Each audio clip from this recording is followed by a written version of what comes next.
Nosso convidado de hoje foi dentista e a história dele vai te deixar de boca aberta. Ele trocou o som do motorzinho pela música, substituiu o consultório pelo estúdio da MTV e assim como as ondas sonoras, sua vida teve altos e baixos. Vem entender por quê com Luiz Thunderbird no Diversão e Arte.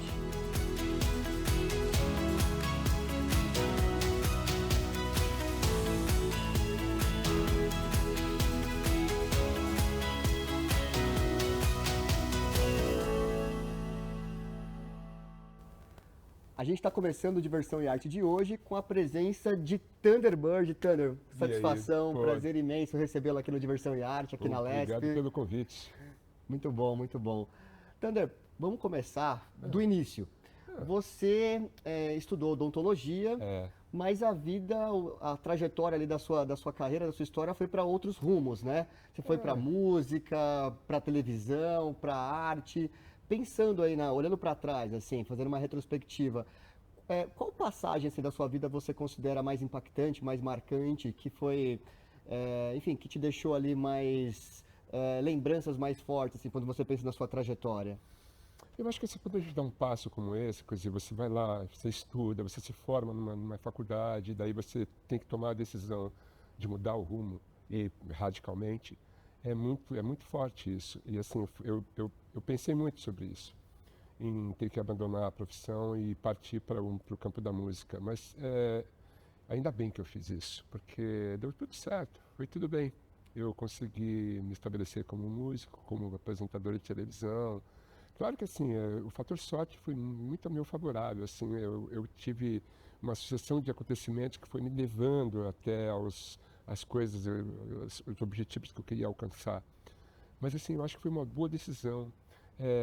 Quando você percebe que está num caminho não muito bom, pense em mudar o caminho.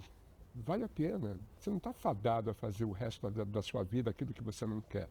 Eu acho que foi a melhor decisão que eu tomei na vida, foi muito importante. Mas a música entrou na sua vida antes, obviamente. Sim, porque aos 6 anos de idade eu já ganhei um violão. E ali meu pai, que tocava baixo, tinha uma banda e tal, e eu assistia ele fazendo show e tal. Aquilo lá foi muito determinante. A gente tinha rádio vitrola em casa. Depois você explica para o jovem o que é rádio vitrola. Combinado. E assim, eu ouvia muitos discos, e assim, tinha muitos discos em casa, então a música sempre presente. E eu fiquei estudando violão e piano, e entrei no coral. Então assim, a música sempre muito presente, assim. O violão passou a ser um instrumento para eu me socializar com as pessoas na escola. Eu lembro quando eu estava no primário, ali no quinta série, eu lembro que todo mundo sabia que eu tinha um violão, eu sabia tocar violão. Então assim, o Luiz toca violão, então assim, eu me sentia assim... Destaque ali. Não, eu consegui achar ali Seu o lugar. meu lugar, exatamente. Então isso vem desde criança, assim, quando eu percebi que eu estava na odontologia e estava muito contrariado, que eu ia me tornar uma pessoa triste, frustrada, rancorosa, falei, é melhor mudar o rumo dessa prosa. e optei pela banda, assim, eu já tinha a banda, né, há um ano. Falei, não, quer saber, eu vou apostar. E daí, ainda bem porque deu tudo certo. A banda mesmo me levou para a televisão, então acho que foi uma boa escolha e foi muito marcante para mim. E como é que a MTV aparece na sua vida? Por causa da música, porque eu me apresentei num programa de TV, Tadeu Django era o apresentador, o grande Tadeu Django, já tinha apresentado a Fábrica do Som na TV Cultura, e ele estava apresentando TV na Tribo, lá na Rede Bandeirantes, e a gente foi tocar com a banda, e eu acho que a gente foi muito bem sucedidos, assim, porque o Tadeu falou, esse cara é estranho, hein? Esse cara é legal, hein? Esse cara é legal, e essa banda é muito legal, e daí a gente ganhou o prêmio de banda Revelação do Ano e tal. E as pessoas que estavam trabalhando nesse programa eram pessoas que estavam montando a MTV um ano depois. Ali, eles decidiram que eu ia ser VJ. Só não me avisaram. Mas eles já tinham me escolhido. E daí eles foram nos meus shows, não falavam nada, eles iam escondidos nos shows, não falavam assim, a gente está aqui. Não, não. Eles foram ver se eu era de verdade. Quando constataram que essa figura estranha era verdadeira, eles falaram, esse cara tem que ser VJ. E foi assim que eu entrei na MTV. Porque quando eu fiz os testes da MTV, o diretor me ligava e falava assim, vem fazer o teste. Assim, não quero fazer o teste, não, eu tenho uma banda, eu quero cuidar da minha banda. Não, mas vem fazer o teste, de repente vai ser legal para você. Não, obrigado. Não estava interessado na época? Você não estava interessado na época? Não, eu queria fazer a banda. E daí, assim, então, depois do quinto teste, que já tinha os finalistas, ele falou assim, vem aqui porque eu quero falar sobre a sua banda. Eu falei, ok. Ali te fisgou.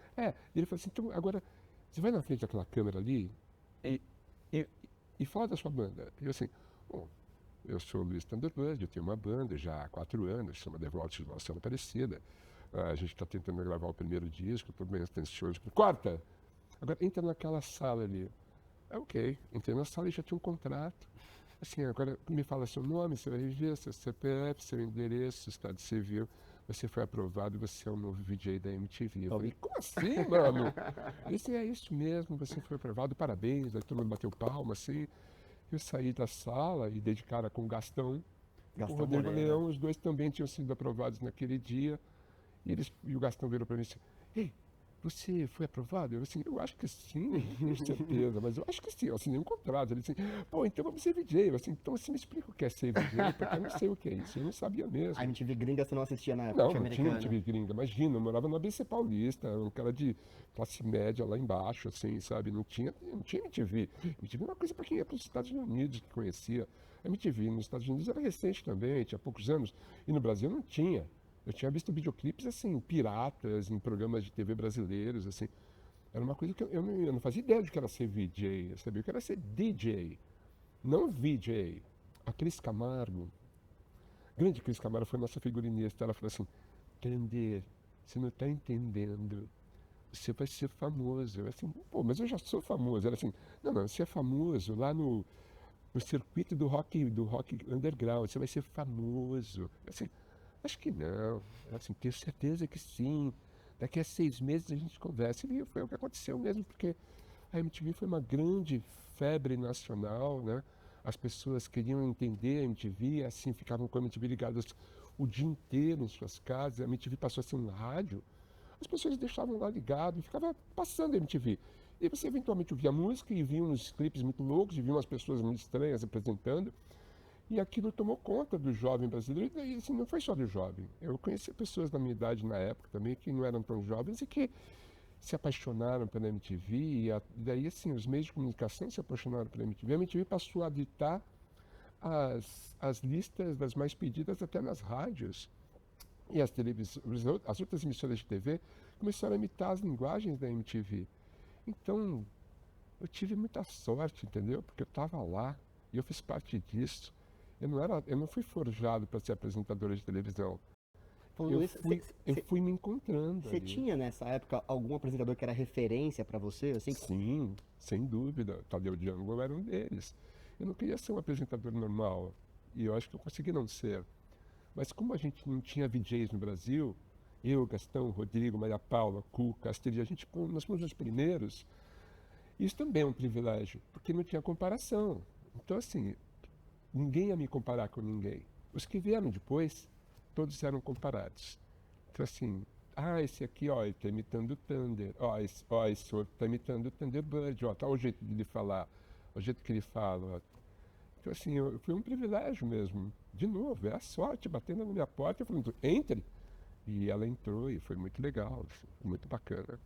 E nesse período de MTV você apresentou Contos do Thunder, Lado B, apresentou o CEP MTV, Supernova, VJ por um Dia. Algum desses programas você sente mais saudade? Algum te marcou mais? Pô, foram muitos programas legais ali. Na primeira fase da MTV, antes de ir para a Rede Globo, alguns programas foram muito importantes. O Lado B foi muito importante porque eram as músicas que eu gostava. Então era fácil apresentar o programa porque eram clipes de bandas que eu curtia muito. E eu lembro que depois de um ano de MTV, eu falei assim, pô, eu já apresentava tipo Top 10 Estados Unidos, Ponto Zero, Rock Blocks.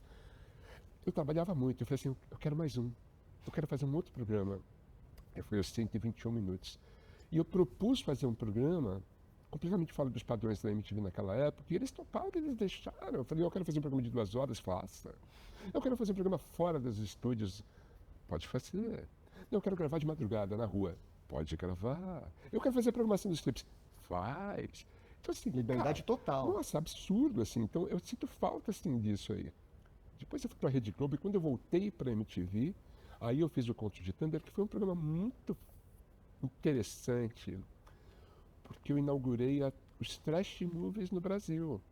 E aquilo, quem viu, é que nem uma tatuagem, assim, as pessoas lembram até hoje. Não esquecem. Ontem eu recebi uma mensagem lá no Instagram falando de contos de Thunder. Que demais. Porque era um programa muito louco, assim. Eu usava o chroma key, eu interagia nos filmes. Foi muito louco, foi um ano de programa e foi muito impactante. Tanto que, no ano seguinte, a Bandeirantes colocou o Zé do Caixão para fazer os trash movies na Bandeirantes. E depois de alguns anos, o nosso amigo Marcos Mion foi fazer os piores clipes, que foi o que lançou o Marcos Mion. Sim. E é tudo em cima do Conto de Thunder. Então esse é um programa que eu tenho muito orgulho de ter feito, sem dúvida que sim. É o que mais te marcou, você diria? Você É o nome da minha biografia, inclusive. Sim. Contos de Thunder, porque ali a gente pode ir até o limite, o passou dele até. A gente passou dele, tenho certeza. Desculpa. Thunder, a MTV Brasil deixou de existir em 2013, já são 12 anos desde o fim da MTV Brasil. E além dos fãs sentirem muita saudade, a gente vê muitos músicos, especialmente os ligados à cena rock, comentarem que o fim da MTV Brasil também caminhou junto com a saída do rock do mainstream. Você acha que isso faz sentido mesmo? Assim, o fim da MTV acabou contribuindo para o rock, no caso do Brasil, sair do mainstream? Sabe o que eu acho? Que assim, a MTV nunca saiu do ar, na verdade. Ela só mudou de mãos. Ela voltou para a Viacom e daí virou uma MTV que não tinha música, que tinha reality shows. Foi muito diferente e assim, a música perdeu um espaço muito importante. Não só a música, como comportamento, política, coisas que se discutia na MTV, né? E isso aí eu acho que é uma perda irreparável, assim, e essa lacuna existe até hoje. Nenhum canal de televisão, apesar de ter tentado, e alguns tentaram mesmo, a gente sabe disso, não conseguiu chegar perto do que a MTV fazia. A MTV é única até hoje, e eu acho que faz uma falta sim. E assim, a MTV ela dava espaços para outras correntes musicais. Eu apresentei um acústico MTV no Teatro Municipal do Arte Popular. Eu lembro. Então, cara, a MTV dava espaço para outras correntes musicais.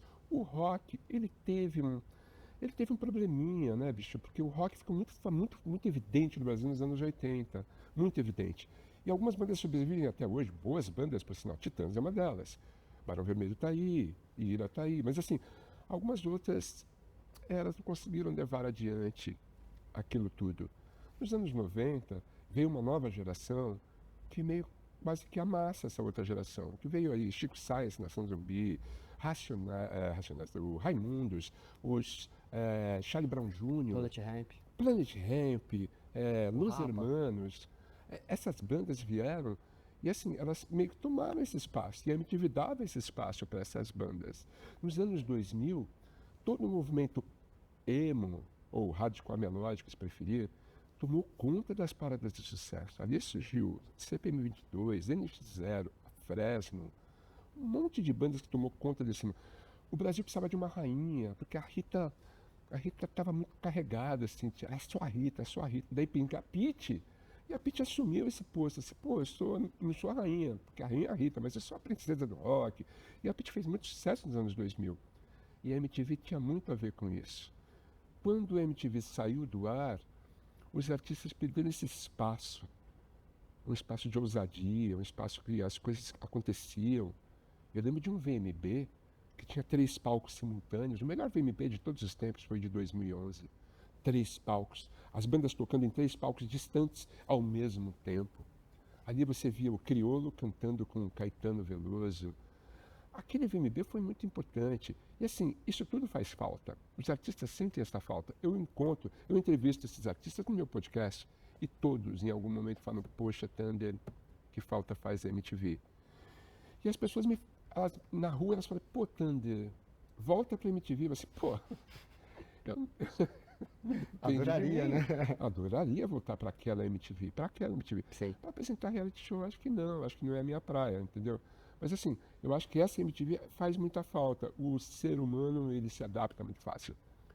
Eu acho que ainda vai pintar alguma coisa que vai fazer a cabeça do jovem e vai tomar esse espaço que a MTV tinha. Ainda a gente não viu isso ainda, né? Eu acho que assim, tem várias tentativas, né? Tem o YouTube, tem os podcasts, tem um monte de coisas que acontecendo. Mas acho que assim, eu gosto tanto de televisão, cara. Eu gosto muito de televisão. Quando vocês me convidaram para vir aqui, eu falei, pô, TV La Lespe, eu nunca fui, vou.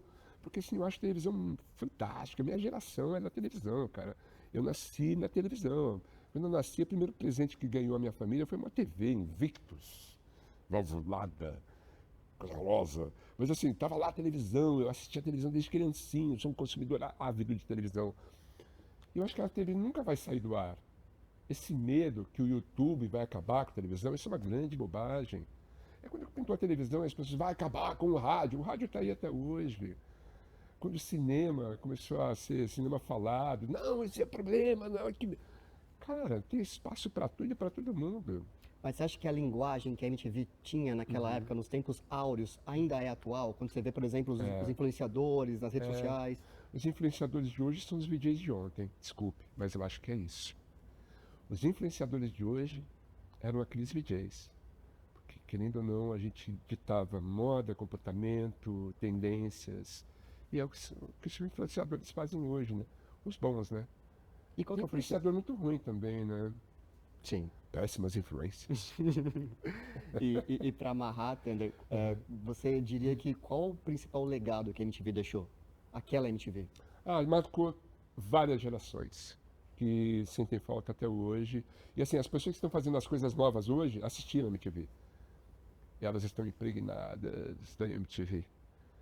Da liberdade criativa, da mente aberta, de abrir parênteses para as minorias culturais. Eu acho que a MTV, ela deixou esse lindo legado. É assim, quando a gente conseguir resolver esse imbróglio entre Abril e Viacom e Paramount e sei lá quem, eu acho que cabe fazer um lindo documentário sobre a MTV, porque é muito importante, assim, é muito importante. Vai sair um filme sobre a minha biografia, Contos de Thunder. A LG Baião já terminou o roteiro, agora está naquela fase, vamos escolher um diretor. Assim, vai falar muito de MTV, porque é muito importante. A MTV é importante, cara. E assim, esses canais todos que pintaram, assim, tentando emular a MTV, é uma prova disso.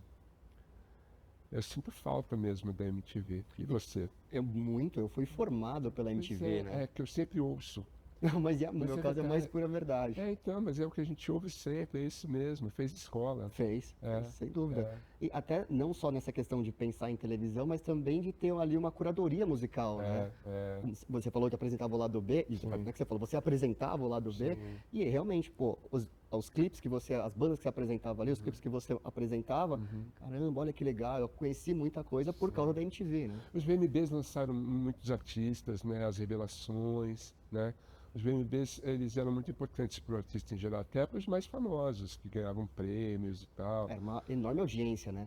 A maior audiência da MTV era os VMBs. E foi sempre uma coisa muito espetacular. Eu lembro do último VMB, 2012, que eu fui entrevistar a Gal Costa, e ela tinha lançado um disco produzido pelo Caetano Veloso, muito moderno, assim. Todo mundo ficou assim, será que vai? Será que vai ser bem aceito? Foi super bem aceito. E a juventude abraçou a Gal Costa. E ela foi adiante, gravou outros discos nessa mesma linha também. E esse VMB foi encerrado pelos Racionais MCs, tinham lançado Marighella, então assim, eles estavam assim com tudo. E foi lindo, cara. Foi muito louco estar na MTV de 1990 até 2013, foi muito louco. E acompanhar a trajetória da MTV. O período que eu passei longe da MTV foi muito sofrido para mim. Eu ia te perguntar justamente isso. Você passou por Globo, Manchete, Cultura. Qual comparação que você faz com as outras TVs?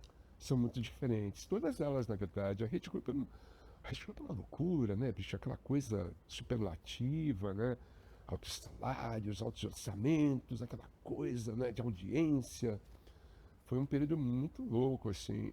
A Rede Manchete também, porque eu fiz um programa muito popular, que era o Perdidos na Tarde, que era um programa para televisão, para a família brasileira, mas tinha umas peculiaridades pouco família. Enfim, coisa... enfim. Mas assim, foi interessante trabalhar lá também. Foi muito fazer televisão super popular. A TV Cultura eu trabalhei depois da MTV, que ela acabou, né? Eu saí da TV da MTV, fui para a Cultura. Foi muito interessante também passear naquela emissora e encontrar com figuras importantes, como o Fernando Faro, por exemplo. Eu acho que o cara mais importante da história da televisão brasileira é Fernando Faro, o baixo. Eu acho que o MPB especial que ele fazia, o ensaio, como chamava aquele programa que ele fazia na Tupi, Eram programas muito importantes para a cultura, para a música brasileira, né? Se você vai no YouTube, a gente pode contar com o YouTube, você vai ver uns vídeos ali, bicho. Ele com os originais do samba, cara, em preto e branco. Aí você vê o Mussum sério, falando de samba, assim, sabe? Daí você fala, pô, o Fernando Faro, né? Eu conheci o Fernando, eu tomei café com o Fernando Faro na cafeteria da TV Cultura. Eu fiz um ensaio com os devotos de Nossa Aparecida, a banda toda emocionada, assim, porque, pô, era o Fernando Faro, assim, ele foi maravilhoso, assim, ele foi incrível. Eu conheci outras pessoas lá, Antônio Bujanra, eu fiz o Provocações. Eu tremia de medo, porque era o Antônio Bujanra, eu sou amigo do filho, do André. O André Do é Karnak. brother, isso. Mas o Antônio, né, bicho, você fala, uau! Aquela Né, bicho? imponência, né? Daí você se prepara para o programa. Daí chega na hora que ele fala assim, Thunderbird, o que é a vida? E você, nossa, eu não me preparei tão bem assim. A Daí eu pergunta respondi, e daí clássica. quando eu terminei de responder ele assim, Thunder, o que é a vida? Insistindo ali, né? É muito bom, cara. Então tudo isso eu encontrei lá, né? Inesita Barroso, né? A TV Cultura é muito importante, né, cara? Então esse é outro privilégio também. E depois das TVs eu fui fazer internet, fui fazer podcast, meu programa de YouTube, o meu Standard Vision, e eu estou fazendo essas coisas. Meu programa de YouTube foi para TVT. Então, assim, eu acho que as pessoas têm que se adaptar mesmo, né, bicho? Eu acho muito importante as pessoas não desistirem, continuarem caminhando ou pedalando. Thunder, na sua primeira saída da MTV, em 94, você vai pra TV Globo. É. E um dos personagens daquela época que fazia muito sucesso, um dos programas, aliás, que fazia muito sucesso naquela época, era a TV Colosso. Ah, incrível. Que teve um personagem inspirado em você, o É verdade. Thunder Dog. É verdade. E já tem alguns anos, muitos anos, que na TV aberta a gente não tem mais programa para criança. O que você pensa em relação a isso? Eu acho que assim, a TV Colosso foi uma ideia fantástica do Luiz Ferrer. Incrível. E a Globo ter comprado a ideia e colocado aquilo no ar foi mais incrível ainda. E a ousadia de botar o Thunderdog no ar, enquanto eu estava na MTV, era um cachorro VJ, uma concorrente da Globo, num programa de alta audiência na Rede Globo. Para mim foi maravilhoso. E eu lembro que abriu e falou assim, quer que tire do ar? Eu falei, não, claro que não, eu adoro o Thunderdog, deixa ele lá. Mas você não está ganhando nada com isso? Eu falei assim, mas a gente não precisa ganhar com tudo, deixa ele lá, eu adoro ele. Acho que foi um primeiro namoro da Globo, assim, eu imagino que foi isso. Mas eu adorava o personagem. Quando eu cheguei para trabalhar na Globo, que eu fui fazer o Hollywood Rock, cara, o Thunderdog era uma coisa assim, era uma alegria, assim, eu fiz foto com ele. Voltou a passar recentemente agora na Canal Viva, eles têm passado aqueles episódios antigos da TV Colosso, eu acho fantástico, cara. E eu acho que meio que deu uma primeira entrada na ideia de me levar para a Rede Globo. Quando eu cheguei lá, as pessoas já sabiam quem eu era por causa do personagem. E o que você pensa em relação ao fato de há muitos anos na TV brasileira a gente não ter um programa para as crianças na TV aberta? Eu acho que foi um papel que a TV Cultura sempre exerceu com muita arte, com muita sabedoria. Eu acho que os programas da TV Cultura eram muito importantes, né? Castelo Rá-Tim-Bum, Mundo da Lua, gente. Lucas Silva e Silva. Pô, era demais, cara. Aquilo era muito bom, bicho. O elenco, né, cara? Um elenco espetacular, né? E assim, eu acho que a TV Cultura sempre cumpriu esse papel. Quem sabe ela volte a fazer isso. Mas as outras emissoras, elas de novo tiveram essa fragmentação, né?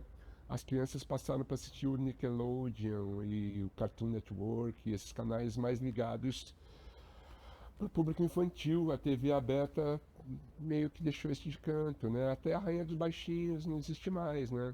É verdade. A Angélica não faz mais programa infantil, a Mara Maravilha também não. A Mara Maravilha chegou a fazer programa infantil? Sim, fez. Tô brincando.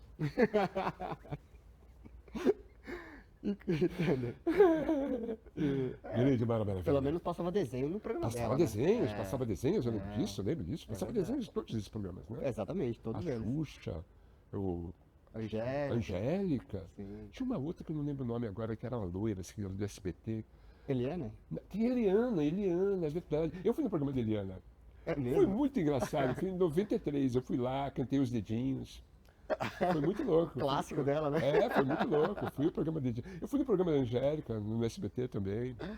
Eu fui no programa da Xuxa, quando eu estava na Globo. Uhum. E eu fui no teatro onde a gente se apresentava, no Teatro Fênix, No Rio. que era o Chico Anísio, o Faustão, a Xuxa e eu no teatro. E eu falei assim, vou visitar a Xuxa. Vou levar uma música para ela. Que Vou demais. levar uma música pra Xuxa. Compus a música, escrevi no Você papelzinho. compôs? Sim, lógico. Falei, vou levar a música pra Xuxa. Daí assim, comprei um girassol, aqueles cataventos, um girassol, e fui pro teatro, assim. Entrei no teatro, todo mundo me conhecia, sentei na plateia, assim e tal. Daí fiquei esperando, assim, pra dar, né, os presentes pra Xuxa, mostrar a música pra Xuxa. Ai, os baixinhos. E naquela época ela era uma campeã de vendagem no Brasil, né? Ela era incrível, ela era a primeira dama dos baixinhos. É. E daí, mas não deu certo, não deu certo. Ela não gostou da música? Não é bem isso. Eu conto tudo na minha biografia, Contos de Thunder. Tá. É. Pô, fiquei interessado agora nesse bastidor aí. Pois é, vamos vender livro. Você Mas foi uma história muito louca, Você criou cara. um belo suspense. Eu recomendo a leitura do livro. Ou então assistir o filme, que, sei lá, em 2026 ou 2027 vai sair esse filme. O LG Baião já está terminando o roteiro de Contos de Thunder. Lá, eu acho que essa história está lá, viu, cara? É uma história muito louca. E que um lance, sim, cara, que ficou uma coisa estranha entre eu e a Xuxa. Eu só fui resolver no fim do ano passado. Nossa. É sério. 20 anos depois. Cara. Porque eu tava lá no meu podcast entrevistando a Marina Persson. E eu falei assim, pô, acho que a Sua Xuxa... amiga de MTV. A Xuxa não gosta de mim, né? Ela não gosta de mim. Triste, né? Triste, sim. Esse dia eu fiquei muito triste. O girassol fez... Morreu. Enfim, eu tô lá, né, pra começar a entrevista com a Marina Persson, toco o telefone, e a Marina disse, estou sentindo que é a Xuxa. Eu falei assim, a Xuxa? Fala que você tá aqui comigo. Daí assim, oi Xuxa, tudo bem? Eu tô aqui com o Thunder. Daí esse cara falou assim, ai, que demais, manda um beijo pra ele, fala porque eu adoro ele. Nossa. Falei, velho, tá tudo resolvido. Tantas sessões de psicanálise que eu gastei com esse problema, resolveu num telefonema, no meu podcast, que daí eu descobri que a Xuxa Te adorava. me ama. Não é lindo? Com essas histórias sem finais felizes. Eu ia falar isso. Bonito, né, bicho? É muito bonito, né, cara? É verdade, eu acho demais, cara. Que louco, né? Assim. Marcante essa história A mesmo. Rede Globo tem histórias marcantes. Uma vez eu estava lá, cara, eu fui encontrar a diretoria, entrei no elevador, tô no elevador, para no andar e entra o Francisco Coco. E eu olho e falo assim, cara, Francisco Coco, meu Deus do céu. E eu olhei para ele e falei assim, você é legal, né? E assim, isso fez assim, E foi aquele constrangimento no elevador, era o Francisco Coco, eu não sei o que dizer, cara. Eu fiquei Impactado ali. paralisado, era o Francisco Coco. Quantas novelas eu não vi com o Francisco Coco? Era um cara muito emblemático, assim. E daí a gente começa a encontrar essas pessoas por lá. É doido, cara, é doido. Eu entrevistei o Paulo e a Anissete Bruno no carnaval. Cara, eu falei, cara, essas pessoas importantíssimas pro teatro, pro cinema, pra TV. Lá você encontrava muitas pessoas, assim, gigantes, gigantescas, né, cara? E que trataram você bem, tiveram experiências legais com você. Sim, sim, por incrível que pareça. Que bom. É verdade. Andréa Beltrão, ela era namorada do meu diretor lá na Globo e, pô, ela era uma fada, assim, a Andréa. Na época eu tava meio mal, assim. Eu lembro que ela me dava conselhos e eu falava assim, Thunder, vamos tentar corrigir esse caminho. Ela era uma fofa, assim. E assim, encontrei pessoas muito bacanas por lá, assim. E pessoas gigantescas, né, cara? Sim. Velho, tamanho dessa pessoa, né, cara? Muito louco, né? Mas a história da Xuxa é boa, né? Não, muito. Eu já fiquei super interessado em entender o que rolou nesse Pois tempo aí. a Amazon. Thunder, quando a gente estava chegando aqui na Lesp, você comentou que hoje pedalou, que ficou ali surpreso com o calor que fez. Bicicleta foi uma que você sempre gostou, desde criança, sempre gostou de pedalar? Aos 8 anos de idade eu ganhei uma bicicleta, uma monareta, daí saí pedalando. Caí no primeiro dia, me machuquei forte na perna, no dia seguinte eu estava em cima da bicicleta. E pedalei, eu derreti essa bicicleta de tanto usar, assim, eu usei ela até meus 14 anos, assim. E depois parti para outros esportes, digamos assim. Mas assim, a bicicleta... Quais? Futebol de botão, por exemplo, adorava. Cansava um pouco menos, eu diria. Muito xadrez. Cheguei a ganhar medalhas de xadrez, então assim, era um esporte que eu gostava muito. Xadrez é esporte. Claro. Gostei muito de fazer e tal. Assim, eu parti para esportes mais intelectuais, assim.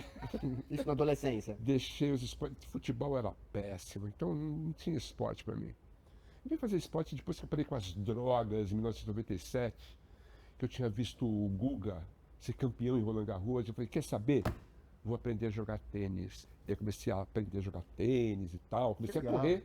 Eu fumava muito. Cigarro é uma discussão que caberia um programa inteiro sobre cigarro, né? Porque é uma droga terrível, uma delícia, mas é mortal e é horrível. O cigarro te estraga gradativamente, assim, e é terrível de largar. Muito difícil. Eu lembro que eu larguei o cigarro comecei a correr. Aqui no Ibirapuera, aqui do lado. Eu vim correr, comecei a correr assim, corri 200 metros, passei mal, tive um piripaque. Ali eu falei, quê? Peguei o cigarro, falei, vou dar para aquele tiozinho. Eu falei, não sou traficante, vou jogar no lixo. Joguei no lixo, pá! E comecei a correr. Eu corria do cigarro. Eu terminei fazendo a maratona de Nova York. Então assim, a corrida tomou conta de mim. Eu pratiquei a corrida durante 10 ou mais que 10 anos. E que nem aquele filme Forrest Gump, conhece? Claro. Que ele tá correndo, um monte de gente atrás dele. Sim. Dele para e fala, cansei, Cansou. vou para casa. E eu fiz a mesma coisa. Fui para casa e peguei a bicicleta. Em 2010 eu comecei a pedalar e não parei mais. Bicicleta é maravilhoso. Não é só um esporte interessante, bonito de assistir na televisão, nas grandes voltas ciclísticas. É um esporte delicioso e é fácil de praticar. E São Paulo, de 2010 para cá, deu vários passos em direção à civilização, com várias ciclovias. E é demais poder contar com isso. Então, assim, se sentir seguro de pedalar numa ciclovia, porque as pessoas falam, bicicleta é perigoso, Thunder. Não, tem ciclovia para isso, tem bastante. Eu já pedalei 132 quilômetros em São Paulo, só em ciclovias, em um dia. Num único dia? E dá para fazer isso. Cara, dá para fazer isso. Hoje eu pedalei 50 quilômetros. Não é muito, mas assim, se você faz isso 3 vezes por semana, cara, é um grande barato. E aí você começa a ver a cidade de outro jeito. Eu recomendo a todos os deputados estaduais presentes nessa casa a experimentarem a bicicleta. A gente podia lançar uma campanha. Dia Mundial Sem Carro. Daí a gente faz uma vez por semana. Segunda-feira sem carro. Daí todo mundo deixa os Toyotas Corolla em casa e vem de bicicleta para a Assembleia. É uma experiência interessantíssima, cara. As pessoas podiam tentar. Eu recomendo, viu? Porque é muito saudável, é muito gostoso. Você começa a ver a cidade de outro jeito. A poluição ia diminuir. E você ouve outros barulhos, vê outras situações na cidade, de respeito ao trânsito, respeito ao pedestre, né? Tem motoristas conscientes na cidade de São Paulo e tem outros muito inconsequentes. Então acho que cabe uma campanha de educação, tanto para o pedestre, para o ciclista, para o motorista, uma campanha de educação. Tem que ter isso, porque as pessoas, elas assim, algumas se sentem até ameaçadas pela bicicleta. Tipo assim, agora que eu tô com a minha SUV blindada, agora esse cara tá na minha frente, eu vou atropelar esse cara. Não, cara, porque seu filho pode estar na bicicleta amanhã, bicho. Claro. E ele pode se apaixonar pela bicicleta e você vai estar ameaçando o seu próprio filho. E você que está com medo de descer da SUV, é simples. É só subir numa bike. Você compra uma puta bike legal e sai pedalando. Domingo tem as ciclofaixas de lazer. Paulista. Cara, desde 2010 tem ciclofaixa de lazer em São Paulo. É a coisa mais fantástica, porque as pessoas começam na ciclofaixa. Vai perder o medo. Assim, vou na ciclofaixa. Daí eu perco o medo. E vai lá e começa a pedalar a ciclofaixa. Fala assim, cara, é muito legal isso aqui. Quer saber? Quinta-feira, eu trabalho ali na Faria Lima. Eu vou pegar minha bicicleta e vou trabalhar de bicicleta. Quando você vê, o cara já comprou uma elétrica, tá lá todo motorizado, todo modernoso, super hipster. Cara, é legal. É chique pedalar. Eu recomendo. É verdade, é verdade. E você consegue ter essa frequência de pedalar 3 vezes por semana? É, assim? pelo menos 3 vezes por semana eu procuro pedalar, cara. Eu acho que é uma boa frequência pra mim. Faço muita coisa, então assim, também não dá tempo de ficar em cima da bicicleta o tempo todo, eu entendo isso. Mas assim, 3 vezes por semana, se você conseguir, assim, dar uma pedalada, é legal. Se não uma vez por semana, se não uma vez por mês. Mas assim, cara, sobe na bike, experimenta, porque é outra coisa, assim, é a visão da cidade, você ouvir os barulhos, você tá em contato com as pessoas, sabe? Daí você, de repente, você pode virar um night biker. É verdade, é uma coisa, você pode se sentir parte daquilo. As pessoas que têm força nas pernas descobriram que tem menos possibilidade de ter Alzheimer. Sabia disso? Forcinha nas pernas. Cara, faz um exercício físico. Tá, não corre pedala, não precisa pedalar, mas faz uma Faz alguma coisa, caminhada. né? É. Vai correr no Ibira, lá no Parque do Povo, vai lá no Parque Vila Lobos, vai lá na Zona Leste, tem parque em tudo quanto é lugar. Falta parque, eu tô ligado. Mas assim, pô, aproveita o que tem, bicho. E assim, tenho certeza, se nós temos um prefeito inteligente na cidade, ele vai entender que a bicicleta é importante para a cidade e para o paulistano. E vai ajudar a implantar mais ciclovias e vai somar lá com as pessoas que querem ajudar nesse sentido. Eu tenho certeza que na casa tem gente para isso, sim. Eu conheço uns deputados que são favoráveis a isso e tal. Se Tem outros que interessam. ainda têm um pouco de medo, mas assim, eles vão perder o medo, eu tenho certeza. Thunder, falando agora da sua banda, Devotos de Nossa Ah, Senhora, meu Deus do que céu. já está na estrada há quase 40 anos, né? 39, É, é exatamente. verdade. Primeiro, como é que foi a escolha do nome da banda?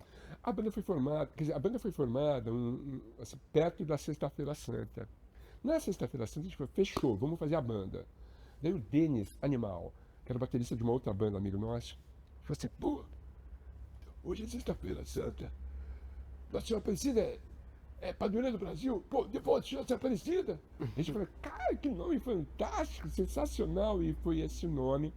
E a gente tá aí há 39 anos, cara. 6 discos gravados, inúmeras formações, assim, a gente vai tocar no Goiânia Noise Festival no dia 7 de setembro. Meu dever cívico vai ser exercido no palco, Com arte, com música. com música, com os devotos. Relançamos o primeiro disco em vinil agora pela Monstro Discos. A gente está em todas as plataformas digitais. Devotos, né? É uma banda que eu gosto muito dela. Não é à toa que ela tem 39 anos. Porque se eu não gostasse, eu já tinha desistido, cara. E além desse show em Goiânia, Sim. tem outras datas já agendadas aí para o segundo Sim. semestre? Eu lancei meu disco solo, Pequena Minoria de Vândalos, não me levem a mal. E assim, a gente vai fazer um show até o final do ano, eu ainda não sei a data nem o local. Mas agora, no dia 31 de agosto, eu vou tocar com Lucinha Turnbull. Eu tenho uma dupla com ela, Thunder and Turnbull. Lucinha Turnbull, que é a primeira guitarrista do Brasil. Tocou com a Rita Lee e tal. Tocou com o Gilberto Gil, Caetano Veloso. Grande figura, grande figura. Vocês têm que trazer ela aqui. Ela é incrível. Combinado. E aí nós vamos fazer um show na nossa dupla no Vão Livre da Câmara dos Vereadores, no dia 31 de agosto, domingão, 11 da manhã. Vai lá ver a gente, que vai ser um grande barato. No dia 31 de outubro, eu vou fazer um show, chama História Ilustrada do Rock Brasileiro. Dessa vez a gente vai focar nos anos 70. E daí vai ser no Blue Note. Halloween. Então você pode ir lá, fantasiado, faz o que você quiser, vai de ser gay, sei lá. Mas enfim, dia 31 de outubro tem esse show. Eu vou para Manaus. Eu vou para Manaus, cara, no dia 10 de outubro eu vou para Manaus. Eu vou tocar lá com o Tata Aeroplano. A gente faz um show com músicas do Júpiter Maçã. Vou ficar lá dia 10 e 11. Eu não conheço Manaus. Conhece Manaus? Não conheço. Cara, Manaus, bicho, tem que conhecer Manaus. Sim, é verdade. Manaus vai ser importantíssimo. Fez a cabeça do Werner Herzog, cara. Foi filmar lá o Fitzcarraldo lá em Manaus, bicho. Lá tem o Teatro Municipal de Manaus. Que é lindo, né? Pois é, eu não sei, não conheço. Eu conheço por vídeos, por Pois fotos. então, eu quero ir lá, quero ver a cidade de Manaus, deve ser uma exuberância, né? Você conhece Belém do Pará? Também não. Belém do Pará é uma outra cidade maravilhosa. Agora eu vou conhecer Manaus, eu vou conhecer tocando em Manaus. Cara, Ou seja, o Devotos está contribuindo para você conhecer o Brasil aí. né? o Devotos e hoje as outros trabalhos musicais que eu faço. São muitos trabalhos musicais, cara. Eu tenho muitas vertentes musicais. É o disco solo que eu fiz, que é demais. Os Devotos, minha dupla com a Lucinha, minha dupla com o Tata Aeroplano, um trio que eu tenho com o Fabinho Talhaferri e o Mário Manga, do Premeditando Black. Cara, é muita coisa. Eu tenho uma banda que se chama Tarântulas e Tarantinos, que faz as trilhas sonoras dos filmes do Tarantino. Eu tenho uma banda chamada Orquestra Jupiteriana, que a gente só toca músicas do Júpiter Maçã. Cara, trabalhos musicais é que não falta, e eu me divirto muito, e assim, é o que me mantém, cara. Sim. É a Tander, profissão de músico. pegando o gancho com o nome da banda, Aham. Devotos de Nossa Senhora, Sim. em algum momento você já precisou recorrer à religião, em algum momento difícil da sua vida, em alguma passagem que você estava ali, e aí, Sabe quando eu parei com as drogas, porque eu usava drogas e era um problema para mim, e daí eu conheci os 12 passos, e toda uma dinâmica para conseguir parar de usar as drogas, não voltar a usar as drogas, né? Que estavam, elas iam me matar, né? Ali, cara, assim, eu não apelei para religião, mas assim, tinha um lance que a gente chamava de poder superior. Que pode ser qualquer coisa, pode ser esse auditório, poder superior, pode ser você, pode ser uma caneta. Você acorda de manhã, olha para um abajur e fala: Então, Deus, me ajuda hoje, por favor. Se fizer isso, tipo, um ano inteirinho, todo dia, abajur vai ser Deus, cara. E assim, as pessoas conseguem ter uma intersecção com igrejas, com seitas, com religiões. Eu não consigo, eu tentei muitas delas, viu? frequentou algumas. Frequentei várias, várias, cara. Sempre esbarrava em alguma coisa, ali um dogma de fé, e os dogmas de fé não gosto muito deles. Acho um cara muito contestador. Mas assim, respeito muito as pessoas que têm religião. Na verdade é um alento, né? Quando você está mal, quando você está desesperado, quando você está mal mesmo, e assim, você pode contar com Deus, cara, é uma força que vem, você não sabe da onde, né, cara? E eu acho lindo isso. Já leu os Vedas? Já leu o Bhagavad Gita? Cara, o Bhagavad Gita é a coisa mais linda do mundo. É lindo, cara. Fez a cabeça do Raul Seixas, não foi à toa. Daí você começa a descobrir que tem tantas religiões maravilhosas, lindas.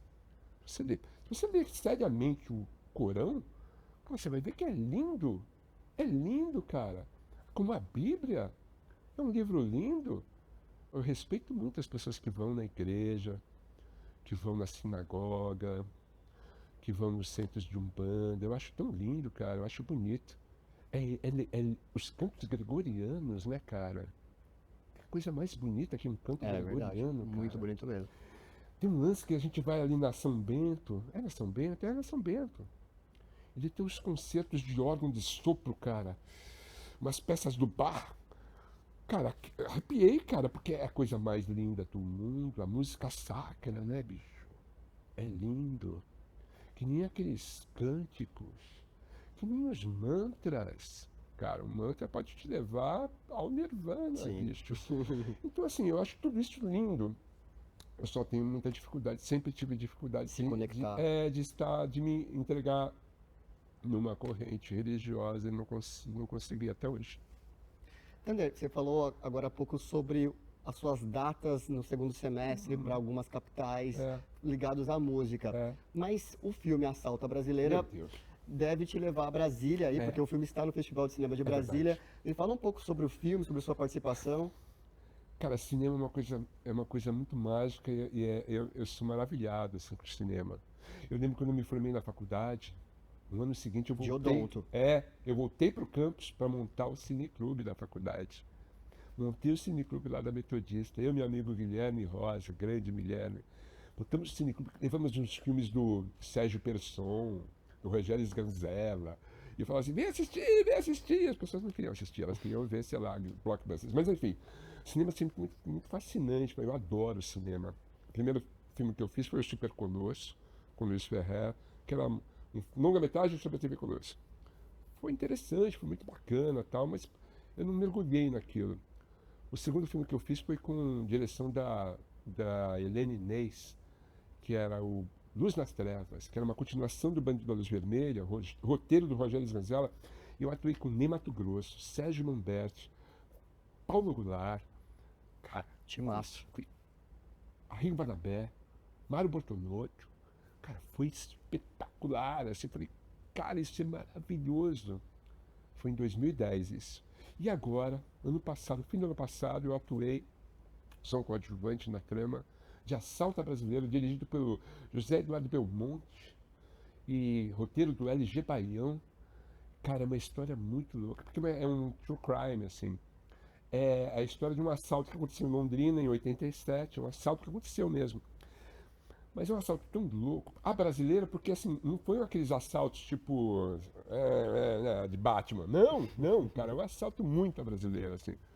Os assaltantes, cara, eram pessoas incríveis. Eu sou um refém no filme. E chega um momento no filme assim, que vai se revelar assim, uma situação muito, muito louca, assim, cara. O roteiro é espetacular, cara. O elenco é demais. Murilo Benício. Murilo Benício, grande figura. Paulo Miklos, pelo amor de Deus. Fernanda Freitas, cê é louco. Só gente muito grande ali, entendeu? E daí você começa a perceber assim, que cinema, cara, é realmente a sétima arte. Deixa de ser tão caro. Mesmo assim, é muita gente para fazer um filme. Cara, é muita gente, cara, para fazer um cenário, cara, para fazer uma agência bancária, cara, gigante. Era, teve um momento ali em Londrina, que a gente foi filmar em Londrina, tinha 300 figurantes, cara. Como é que você lida com 300 figurantes, bicho? É verdade, muita gente. Cara, é muito, muito louco o cinema, cara. E assim, cena a cena, o diretor com um negócio na cabeça, tipo assim, eu sei exatamente o que eu quero ou não. Mas enfim, daí, se chegar num. Depois de horas de filme, você chegar em, sei lá, em 90 minutos para sintetizar uma história, cara, é uma arte maravilhosa, cara. E eu me sinto muito honrado de ter feito esse filme. Eu espero que seja convidado para fazer mais, cara. O Paulo Miklos entrou nessa e não saiu mais, Não né? saiu mais, é verdade. Se tornou um grande ator, né? Fez filmes maravilhosos. Conversei muito com ele sobre isso. Tô ansioso para assistir, cara. E eu convido todo mundo a assistir, porque o roteiro é espetacular e eu tenho certeza que vai ser um filme muito interessante, assim, muito bacana. Tander, e para finalizar, Ah? a gente está falando aqui da sua carreira no cinema, na música, você falou do seu livro também, Contos de Tander, e aí pensando agora para o futuro, o que você projeta aí? Cara, já tem um projeto em andamento maravilhoso, cara. Eu vou escrever um livro sobre o disco Cabeça Dinossauro dos Titãs. Para do muitos, Sesc. o melhor disco do rock brasileiro? Eu acho que é o melhor disco dos Titãs, certamente. É o disco mais importante dos anos 80 e é um disco que mexeu com o cenário do rock brasileiro. E assim, eu consegui me aproximar de alguns Titãs e eu sempre falava isso pra eles: pô, Cabeça Dinossauro, né, cara? Pô, que certeiro, hein? Pô. E assim, foi um disco que abriu espaço para eles lançarem o Jesus Não Tem Dentes, depois dos Banguelas, para lançar o Plastic Blonde, para lançar a Xenomaquia. É um disco divisor de águas. E quando eu propus, porque eu fiz umas conversas com o Sesc sobre os livros, sobre o Acabou Chorare, dos Novos Baianos, sobre o África Brasil, de Jorge Ben, sobre o Refavela, de Gilberto Gil. E eu falei assim, cara, tá tem faltando livro um aí. sobre... Tem um sobre o... dos Chico Sainz, Nação Zumbi. Tava mal caos. Então assim, falei, falta um disco sobre rock. Posso fazer? Eles fizeram uma reunião lá, tal, mandei uma minuta assim, para eles lerem agora a proposta do livro. Aprovaram, já vou fazer a primeira entrevista quarta-feira. O primeiro Titã vai ser o Nando Reis. Que legal. E vai ser incrível fazer esse livro, porque assim, eu sou apaixonado pelo disco. Eu adoro os Titãs, sempre gostei. Eu fui um dos primeiros shows dos Titãs. Eu lembro dos Titãs assim, quando eles não sabiam tocar. E eles aprenderam a tocar. E assim, me tornei amigo de alguns deles, assim. Eu acho uma banda muito importante. Eu tava lá no Allianz Parque, eu fui 2 vezes ver os caras. Eu fui 2 vezes também. Cara, sabe que é 55 mil pessoas gritando assim, ei, você é legal. Sabe o que é isso, cara? Pra cabeça do cara. Quem tá recebendo esse amor todo. Sérgio, cara, como é que é isso? Ele assim, Tander, é lindo. É lindo, cara. Quando eu subo no palco, é uma coisa linda. Mas aí, ouvir, você fala assim, agora vocês, e todo mundo repete assim. Cara, estádio, né? Cara, é incrível, bicho. Então essas pessoas acho que merecem esse tipo de tributo. Eu pretendo fazer um segundo, que é o Selvagem dos Paralamas, cara. E eu fui ver os Paralamas no Allianz também, Parque, né? cara. E eu fiquei chapado de ver aquilo. Fui falar com eles depois. Cheguei no Herbert e falei, pô, Herbert, caramba, ele assim, o som estava bom. Eu falei, estava ótimo. Mas você estava ouvindo todo mundo? Eu falei, estava lindo, foi lindo. E assim, que bom. Eu falei, pô, lógico, que bom, claro. O Barônio é uma grande figura, né, cara? Ficou um amigão, assim. Estavam todos felizes. Então, ver esse pessoal feliz, com aquela plateia gigantesca, né, cara? Eu acompanhei esses caras desde o início, né, bicho? Sou amigo do Nazi, do Edgar, pedalo com o Edgar. Então, ver esses caras felizes me dá uma certa felicidade também. E esse livro vai me fazer feliz. Uma realização, né? Espero que faça os fãs dos Titãs felizes também.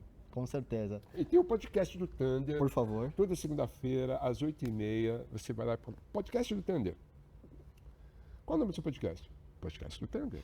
Fácil de cantar. É verdade. Toda segunda-feira, às 8h30, eu entrevisto uma pessoa bacana. Bom, Thunder, muitíssimo obrigado. Foi um prazer entrevistá-lo. Obrigado, E é muito bom saber que é alguém que fez parte da minha formação musical.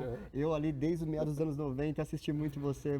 Estou muito feliz de ter você aqui no programa hoje. Obrigado, mano. Beleza? Valeu. Obrigado. Até a próxima, valeu. É isso então, pessoal. Diversão e Arte fica por aqui. Até a próxima. Tchau, tchau. Prazer, amor.